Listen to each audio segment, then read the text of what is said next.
네, 버나드 케인과 함께하는 미국 주식 시간입니다. 자, 오늘의 첫 번째 순서는요, 메타버스 시장에 대해서 이야기 들어보도록 하겠습니다. 작년부터 올해까지 열풍이 불어오고 있는데 작년에 특히 시장에 주목을 많이 받았습니다. 아직까지는 좀 기대감으로 먹고 사는 미래 산업 주식인데요. 이 투자자들이 어떤 관심을 가지고 있는지 한번 짚어주시죠.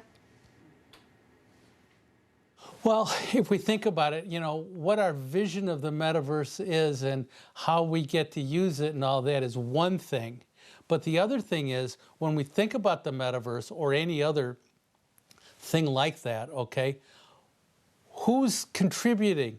Who are the people that are going to contribute, or who are the companies that are going to contribute to be able to generate revenues, to generate stock returns, to be able for us to identify that they're good investments so that we can tag along with the growth in the metaverse, regardless of however it comes out and what happens with it, and whether we get to see everybody or not see everybody. So when we think about it, you're going to need networking. You're going to need a virtual platform. You're going to need hardware. Okay, you're going to need computing capability.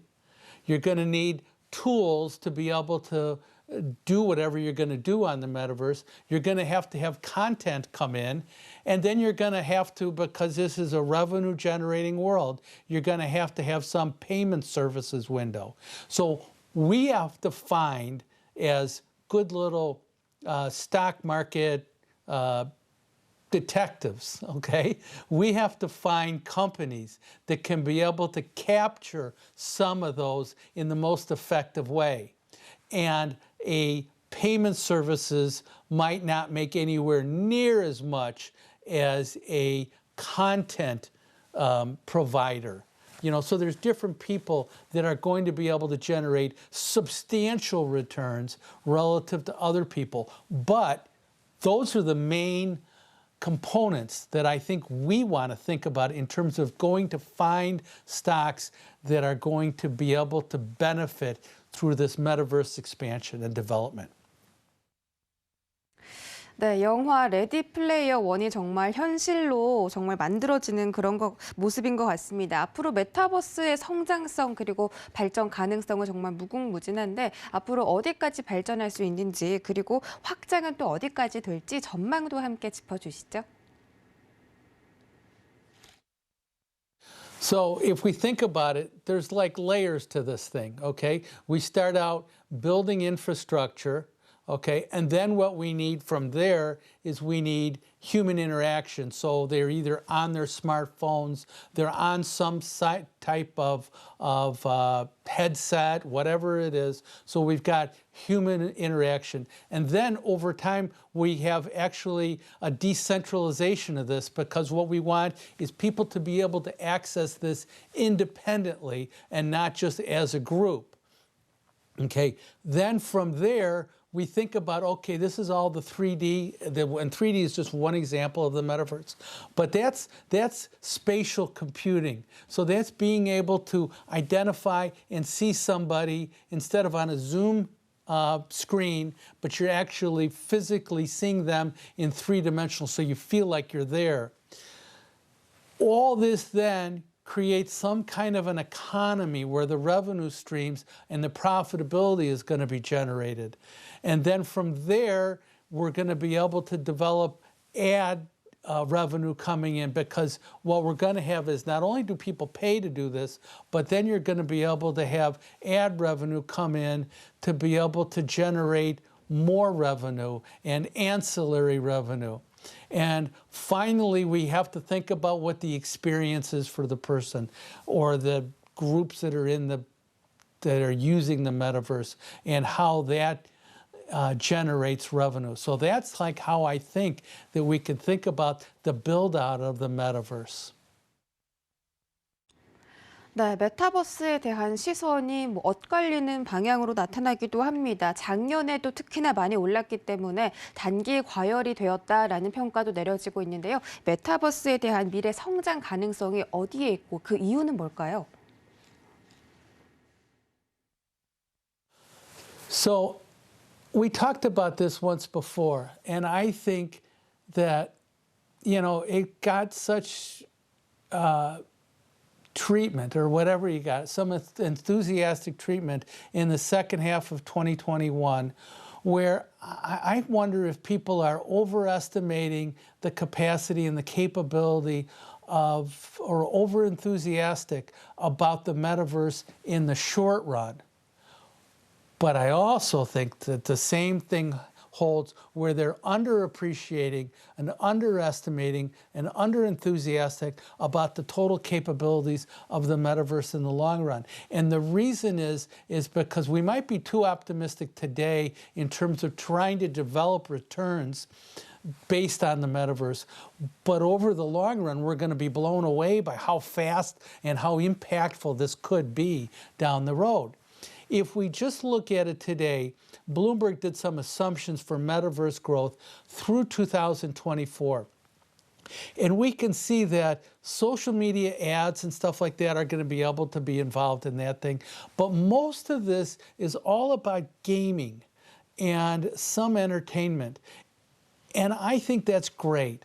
But I think if we're really going to expand this and it's going to be more of a lifestyle, we just don't want it to be a recreational lifestyle. We want it to be part of a lifestyle where this is how we live our life, how we do our life, not just how we have fun playing games, but how we live our life. And that's what's not yet, like, I don't know if it's been visualized by that many people, or we really don't know where it's going. As John Riccatello for Unity Software says, we don't know where this is going to be down the road. It could be billions of nodes of possibilities. But in the short run, it's going to be reliant mostly on gaming. 네, 앞으로 계속 더 확대되고 있는 메타버스 시장인데요. 비즈니스 측면에서 어떤 기업들, 어떤 사업을 영위하는 기업들이 가장 큰 수혜자가 될 수 있을까요? Well, remember we talked about all the people that are going to have to be there to be able to build out this whole thing, whether we've got the software providers or whether we've got the payment services people or we've got the networking people, all those sort of things. But we've got so many different kinds. We've got all those kinds of people. But when we break them out and we pick companies today and we say, where could we put it in you in a box, okay? And we have all these boxes, okay? Some of these boxes of some of these like sectors of the metaverse universe or whatever that we want to say that's going to use, that we're going to need to build out this system.